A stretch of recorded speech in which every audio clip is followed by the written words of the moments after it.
আজকে থেকে প্রায় 4014 বছর আগের কথা। একটা চমৎকার সভ্যতা ছিল, তার নাম ছিল ব্যাবিলন। এটা ইরাকে ছিল। সেখানে বাবেল নামে একটা শহর ছিল। আমরা অনেকেই জানি না যে বর্তমান বাগদাদ হচ্ছে সেই বাবেল নগরী। বর্তমান বাগদাদ হচ্ছে সেই বাবেল নগরী। আর বাবেল সম্পর্কে আল কোরআনে কিন্তু আয়াত আছে। আল কোরআন এমন একটা কিতাব, বিস্ময়কর কিতাব, যেখানে সবকিছুই নাজিল করা হয়েছে। তো আল্লাহ পাক সূরা কাহফে তো বলেছেন, ওয়ালাকাদ সাররাফনা ফি হাযাল কুরআন লিন-নাসি মিন কুল্লি মাসাল। আমি এই কোরআনে মানব জাতির জন্য প্রত্যেকটা বিষয়কেই ব্যাখ্যা করেছি। ওয়া নাযালনা আলাইকাল কিতাবা তিবয়ানান লিকুল্লি শাই। হে নবী, আমি আপনার প্রতি এমন একটা কিতাব নাজিল করেছি যেটা তিবয়ানান লিকুল্লি শাই, প্রত্যেকটা বিষয়কে ব্যাখ্যা করে। যারা আহলে কোরআন ভ্রান্ত আকীদার অনুসারী, তারা কিন্তু এই আয়াত থেকেই দলিল পেশ করে যে কোরআন তো তিবয়ানান লিকুল্লি শাই, প্রত্যেকটা বিষয়ের ব্যাখ্যা। তার নতুন করে হাদিসের কি প্রয়োজন আছে? এটা আমাদের আলোচনার টপিক না, আমরা ওদিকে যাচ্ছি না। তো আল্লাহ পাক কোরআনে কিন্তু বাবেল নগরীর কথা বলেছেন। সূরাতুল বাকারার 101-2 আয়াতগুলোতে আছে। এই বাবেল নগরী তৎকালীন সময়ে জাদুবিদ্যার একটা আকড়া ছিল আর কি।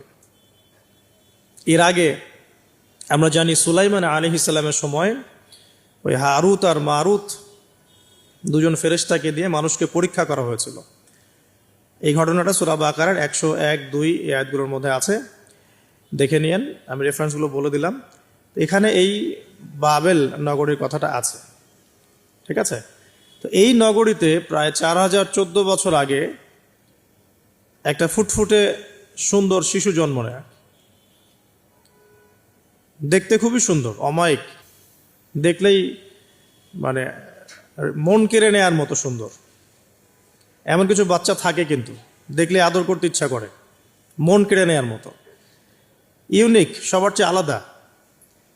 এবং জন্ম নিয়েছে সে এমন একটা পরিবারে, যেই পরিবার তৎকালীন সময়কার যে জালেম শাসক নমরুদ, তার প্রধান পুরোহিত, তার নাম আজার। তৎকালীন বাবেলের শাসনকর্তার নাম হচ্ছে নমরুদ এবং তার প্রধান পুরোহিতের নাম আজার। তার ঘরেই জন্ম নিয়েছেন এই তাওহীদের শেকর ইব্রাহিম আলাইহিস সালাম। আল্লাহ পাকের কি মানে, আল্লাহ পাক কি না করতে পারেন। যেখানেই আবু জেহেল সেখানেই মুহাম্মদ সাল্লাল্লাহু আলাইহি ওয়াসাল্লামের জন্ম হয়। যেখানেই নমরুদ সেখানেই ইব্রাহিমের মতো মানুষ আসেন। যেখানেই ফেরাউন সেখানে আবার মূসা আসেন। মূসাকে আল্লাহ রাব্বুল আলামিন ফেরাউনের ঘরেই মানুষ করলেন। ইব্রাহিম আলাইহিস সালামকে আল্লাহ পাক আজারের ঘরেই মানুষ করলেন। আজকে আমরা দেখি এরকম সিটি অফ আখিরুজ্জামানে কিছু কিছু দিনী বোন চেহারা না দেখানোর জন্য আন্দোলন করছে। চিন্তা করতে পারেন, যেখানে যত বেশি জাহেলিয়াত সেখানে তত পাক্কা মুসল্লি জন্ম নেবে, মুমিন জন্ম নেবে ইনশাআল্লাহ। যেখানে যত বেশি জাহেলিয়াত সেখানে তত শক্তিশালী মুমিনদের জন্ম হবে ইনশাআল্লাহ। তো এখন তৎকালীন নমরুদ যে সভ্যতার অধিবাসী ছিল, এই সভ্যতাটাকে আমরা বলি কালাডীয় সভ্যতা। এটাকে কালাদীয় সভ্যতা বলা হয়। এটা মূলত জাদুর জন্য একটু বিখ্যাত ছিল, যেটা রেফারেন্স আমি দিলাম সুলাইমান আলাইহিস সালামের যুগ থেকে। এখানে আজারের ঘরে জন্ম নিয়েছেন আমাদের নবীগণের পিতা, মুসলিম জাতির পিতা ইব্রাহিম আলাইহিস সালাম। সুবহানাল্লাহ। বলা বাহুল্য যে নমরুদ কিন্তু 400 বছর বেঁচে ছিল এবং 400 বছর হায়াত পাওয়ার পরে সে মনে করছিল যে সে কখনো মারা যাবে না। এরপরেই সে নিজেকে খোদা দাবি করা শুরু করেছে আর কি। এই বাচ্চা ছেলেটা বড় হতে লাগলো। যারা সমাজকে পরিবর্তন করে তারা কিন্তু সমাজের স্রোতে গা ভাসায় না। নবী সাল্লাল্লাহু আলাইহি ওয়াসাল্লামের জন্মটা একটু মিলাই এটার সাথে। আমাদের নবীও ঠিক এরকমই একটা সমাজে জন্ম নিয়েছেন। ইব্রাহিম আলাইহিস সালাম যেমন জন্ম নিয়েছেন শিরকে ভরা সমাজে, চতুর্দিকে মূর্তি পূজা হচ্ছে, ইভেন তার বাসায় তার বাবা হচ্ছে মূর্তি পূজারীদের সর্দার, তার ঘরে তিনি জন্ম নিয়েছেন। ঠিক তেমনি রাসূল সাল্লাল্লাহু আলাইহি ওয়াসাল্লাম যে মক্কায় জন্ম নিয়েছেন, সেই মক্কা ছিল শিরকের আকড়া। সেখানে লাত, উজ্জা, হবল, মানাতের পূজা হতো। সুদ ছিল, জিনা ছিল, ব্যভিচার ছিল, মাদক ছিল, গোত্রীয় হানাহানি ছিল, নারীর অবমাননা ছিল। এরকম আইয়ামে জাহিলিয়াতেও নবী সাল্লাল্লাহু আলাইহি ওয়াসাল্লাম জন্ম নিয়েছেন। নবী সাল্লাল্লাহু আলাইহি ওয়াসাল্লাম, ইব্রাহিম আলাইহিস সালাম, দুজনের চেহারাও একরকম ছিল। দুজনের চেহারার গঠনটাও একরকম ছিল, দেহের গঠনও একরকম ছিল। মেরাজের রাতে নবী সাল্লাল্লাহু আলাইহি ওয়াসাল্লাম দেখে এসেছিলেন যে ইনি কে, যাকে দেখতে হুবহু আমার মতো লাগছে।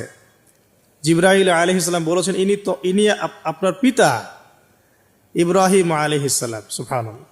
ঠিক তেমনি আমরা খেয়াল করে দেখি যে জীবনের যে চড়াই উতরাই, পারিবারিক জীবন, সামাজিক জীবন, হিজরতের জীবন, দিন প্রতিষ্ঠা ইত্যাদি, প্রত্যেকটা ডিপার্টমেন্টেও ইব্রাহিম আলাইহিস সালাম আর মুহাম্মদ সাল্লাল্লাহু আলাইহি ওয়াসাল্লামের মধ্যে একটা চরম মিল আছে। এটা আমরা আস্তে আস্তে এই গল্পের ভিতরে গেলে বুঝতে পারবো। আর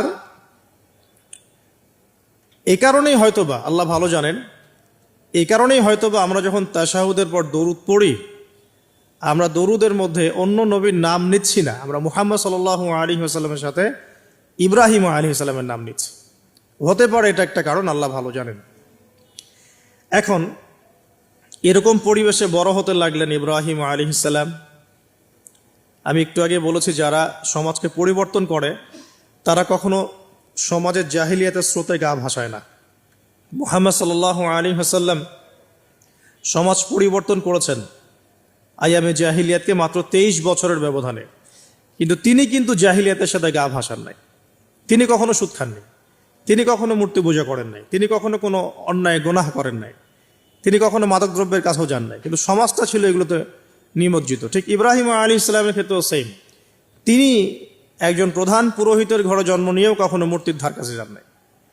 বরং একটু যখন বড় হচ্ছেন, একটু বড় বলতে ম্যাচিউরড, আমাদের টিকটক প্রজন্মের মতো না, এরা 20-30 বছর হয়ে গেলেও ম্যাচিউরড হয় না, বুদ্ধি প্রতিবন্ধী, বিকলাঙ্গ। ইভেন ইদানিং আমাদের মেয়েরা ছেলে হচ্ছে আর কি, আমাদের নারীরা এখন পুরুষত্ব দেখাচ্ছে, আর আমরা পুরুষেরা ফেসবুকে একটা স্ট্যাটাস দিয়ে ক্ষান্ত হয়ে থাকি। এইটুকু আমাদের দায়িত্ব উম্মার প্রতি। আর এখানে আমরা দক্ষতা অর্জন করেছি অনেক। আমরা মনে করি আমরা সবাই কিবোর্ড মুজাহিদ, আমরা এটা মনে করি, এটাই যুদ্ধ, এটাই জিহাদ। আর নারীরা মাঠে যুদ্ধ করছে এখন সম্ভ্রমের জন্য, অধিকারের জন্য ইত্যাদি। ফ্যামিনিস্ট রেভলিউশনের দিকে তাকালেও তাই দেখা যায়। ছেলেরা এখন বেকার হয়ে যাচ্ছে, কিন্তু মেয়েরা স্বাবলম্বী হচ্ছে। তারা দিনদার নয়, এই মেয়েগুলো দিনদার নয়, কিন্তু জীবনে প্রতিষ্ঠিত হওয়ার জন্য লড়ছে, চ্যালেঞ্জ গ্রহণ করেছে। এটা ছেলেদের উচিত ছিল। তা আজারের ঘরে জন্ম নিয়ে সেই ইব্রাহিম কিন্তু চ্যালেঞ্জ গ্রহণকারী একটা ছেলে। সে এখন তার পিতাকে বলছে, কি বলছেন আমরা একটু কোরআনের ভাষা শুনি। আল্লাহ রাব্বুল আলামিন বলেছেন, সূরা মারিয়ামের মধ্যে এসেছে ঘটনাটা 41 থেকে 45 নম্বর আয়াতের মধ্যে। আল্লাহ পাক বলছেন, ওয়াজকুর ফিল কিতাবি ইব্রাহিম বা'দা আউযু বিল্লাহি মিনাশ শাইতানির রাজীম। হে নবী মুহাম্মদ সাল্লাল্লাহু আলাইহি ওয়াসাল্লাম, আপনি এই কিতাবে ইব্রাহিমের ঘটনা বর্ণনা করুন।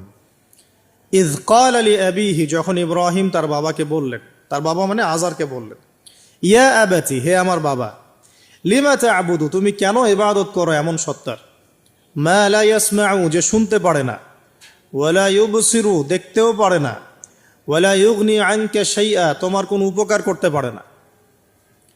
একটা ছেলে যার বয়স হবে 15 থেকে 20, হয়তো বা হাইয়েস্ট, তার কাছে কি এমন জ্ঞান আসলো যে সে তার বাবাকে এখন চ্যালেঞ্জ করছে? তার জ্ঞানতাত্ত্বিক যুদ্ধ শুরু হলো, আদর্শিক যুদ্ধ শুরু হলো বাবার সাথে। হে আমার বাবা, আপনি কেন এমন সত্তার ইবাদত করছেন যে শুনতেও পারে না? অসারতা দেখিয়ে দেওয়া হচ্ছে চোখে আঙ্গুল দিয়ে, দেখতেও পারে না, আপনার তো কোনো উপকারও করতে পারে না, কোনো ক্ষতিও করতে পারে না। ওয়ালাম ইউগনি আনকা শাইআ, ইয়া আবাতি, হে আমার বাবা, ইয়া আবাতি ইন্নী আখাফু আন ইয়ামাসসাকা আযাবু মিনার রাহমানি ফাতাকুনা লিশ-শাইতানি ওয়ালিয়া, হে আমার বাবা, আমি ভয় পাচ্ছি যে আপনার উপরে না আবার আল্লাহ পাকের গজব নেমে আসে এবং আপনি শয়তানের ওলি না হয়ে যান। ওলি মানে কি? বন্ধু, বন্ধু, শয়তানের বন্ধু না হয়ে যান। ইয়া আবাতি ইন্নী ক্বাদ জাআনি মিনাল ইলম মা লাম ইয়াতিকা ফাত্তাবি'নি আহদিকা সিরাতান সাওয়িয়া। কি চমৎকার কথা! ছোট্ট ছেলেটা বলছে, হে আমার বাবা, আমার কাছে একটা জ্ঞান আসছে, জ্ঞান, আমার কাছে একটা জ্ঞান এসেছে যেটা তোমার কাছে আসে নাই। ফাত্তাবি'নি, তুমি আমার অনুসরণ করো। আহদিকা, আমি তোমাকে পথ দেখাবো। সিরাতান সাওয়িয়া, সহজ সরল পথ দেখাবো তোমাকে। সন্তান বাবাকে নসিহত করছে, দেখুন সন্তান বলছে আমার কাছে এমন জ্ঞান এসেছে বাবা যেটা তোমার কাছে আসে নাই, তুমি আমাকে ফলো করো, আমার অনুসরণ করো, আমি তোমাকে পথ দেখাবো। Ego problem, ego. আজার এখানে ছিলাম, দেখেন বাবাকে সন্তান উপদেশ দিচ্ছে। এবার বাবার উত্তরটা শোনে, বাবা কেন গ্রহণ করলো না? বললাম প্রেস্টিজ ইস্যু। তুমি ছোট মানুষ হয়ে আমাকে এত বড় কথা বলো? হ্যাঁ, তখন বাবা বলছেন আনতা রাগিবুন আনতা আন আলিহাতিনা ইয়া ইব্রাহিম, হে ইব্রাহিম তুমি কি আমাদের ইলাহগুলো, উপাস্যগুলো থেকে মুখ ফিরাচ্ছ? তুমি কি আমাদের উপাস্যগুলো থেকে মুখ ফিরিয়ে দিচ্ছ? আনতা রাগিবুন আনতা আন আলিহাতিনা ইয়া ইব্রাহিম লা ইন লাম তানতাহি, যদি বিরত না হও, ঠিক যেমন থ্রেট আমাদেরকে করা হয়, যদি বিরত না হও, লা ইন লাম তানতাহি লা আরজুমান্নাকা লা ইন লাম তানতাহি লা আরজুমান্নাকা রাহজান মালিয়া। তিনি বলছেন যদি বিরত না হও তাহলে তোমার মাথাটা পাথর দিয়ে মেরে ফাটিয়ে ফেলবো। আরজুমান্নাকা মানে রজম করবো। রজম মানে কি? যে কোমর পর্যন্ত গেথে পাথর মারা, বিবাহিত পুরুষ জেনা করলে যেটা শাস্তি হয়। লা ইন লাম তানতাহি, যদি বিরত না হও, লা আরজুমান্নাকা রাহজান মালিয়া, দূর হও এখান থেকে বের হও হতভাগা, আমরা বলি না, দূর হও এখান থেকে, ঠিক ওই রকম। যদি ফিরে আসো ভালো কথা, না ফিরে আসলে রজম করে দিব, মাথা ফাটিয়ে ফেলবো পাথর দিয়ে মেরে, এখান থেকে দূর হও হতভাগা। কাকে বলছে এটা? ইব্রাহিম আলাইহিস সালামকে। এবার তিনি খুব নরম সরম মানুষ, শান্তিকামী মানুষ, তিনি বলছেন ক্বালা সালামুন আলাইক। এই সালামুন আলাইক কথাটা শিখে নেবেন, জীবনে অনেক ক্ষেত্রে কাজে লাগবে। সালামুন আলাইক মানে আপনার উপর শান্তি বর্ষিত হোক। যখনই আপনি কলিউশন অ্যাভয়েড করতে চাবেন, সালাম দিয়ে চলে আসতে হবে, সেটা পরিবারেও, সমাজেও, দিন প্রতিষ্ঠার ক্ষেত্রে। কেউ আপনাকে সমালোচনা করছে, গালিগালাজ করছে, গীবত তহমত করছে, আপনাকে নিয়ে এপিসোড বানাচ্ছে, মানে আপনি কি করবেন? প্রত্যেকটার কাউন্টার দিতে থাকবেন? তাহলে আপনার গোল নষ্ট হয়ে যাবে, আপনার গোল থেকে আপনি বিচ্যুত হয়ে যাবেন। এগুলো নিয়ে আপনাকে ব্যস্ত থাকতে হবে। তখন এগুলো নিয়ে উম্মাহ ব্যস্ত আছে বলেই এখন পর্যন্ত গোল অ্যাচিভ হয় নাই। আমরা এগুলো নিয়ে ব্যস্ত আছি বলেই এখনো গোল অ্যাচিভ হয় নাই। তো এই কারণে ইব্রাহিম আলাইহিস সালামের সুন্নাহ হচ্ছে সালামুন আলাইক, তোমাদের উপর শান্তি বর্ষিত হোক। হ্যাঁ, তবে যে জায়গাটাতে দালিলিকভাবে জ্ঞানতাত্ত্বিক যুদ্ধ করতে হবে সেটা করতে হবে, সেটা অন্য ইস্যুস। তো ইব্রাহিম আলাইহিস সালামকে পরিবার ছাড়তে হলো। পরিবার মানে তার মাকে ছাড়তে হলো, তার বাবাকে ছাড়তে হলো। তার কোনো অপরাধ আছে? ইব্রাহিম আলাইহিস সালামের কোনো অপরাধ আছে? না। এখন আমরা তো অনেক সময় মনে করি আমি তো নিরপরাধ, নির্দোষ, তাহলে আমার উপরেই কেন এরকম হচ্ছে? ইব্রাহিম আলাইহিস সালামের কোনো অপরাধ আছে? নাই। তাকে ঘর ছাড়তে হলো, বাড়ি ছাড়তে হলো, তার বাবা তাকে বের করে দিলেন। এখান থেকে লেসন নিয়ে নেন, আজকের প্রথম লেসন, যে আপনি আমি যদি হকের উপর থাকি, সর্বপ্রথম বাধাটা পরিবার থেকে আসতে পারে। কারণ সবার পরিবার একরকম না। এখনকার মেজরিটি সংখ্যক পরিবারগুলোই জাহেল, একদম জাহেল, বস্তুবাদী, জানোয়ারের মতো। মানে খাও দাও, সেক্সুয়াল সম্পর্ক, বিয়ে শাদী, সন্তান, এর বাইরে কিচ্ছু চিন্তা করতে পারে না। দুনিয়া আর দুনিয়া, এর বাইরে কিচ্ছু চিন্তা করতে পারে না। ইল্লা মাশা আল্লাহ, কিছু পরিবার আছে এর বাইরে, তাদের কথা আলাদা। সবাই তো আর ছোটবেলা থেকে আধ্যাত্মিক পরিবার পায় নাই, দিনই পরিবার পান নাই। আর এটার পরিমাণ দিন দিন কমেই আসছে। ম্যাক্সিমাম পরিবার এখন জাহান্নামের টুকরা আর কি।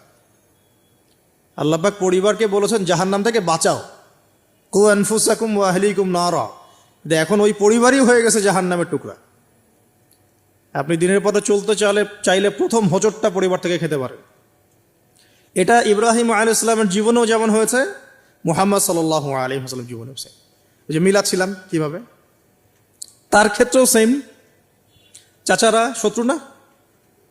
চাচারা শত্রু, আশপাশের মানুষ শত্রু। চাচা এসে বাড়ির সামনে খড়কুটা ফেলে দিয়ে যায়, চাচি এসে ময়লা আবর্জনা ফেলে দিয়ে যায়, কেউ গালি দেয়, কত সমস্যা। যখন নিজের মানুষরা আপনার এগেনস্টে চলে যায় তখন মনটা ভেঙে যাবে, স্বাভাবিক।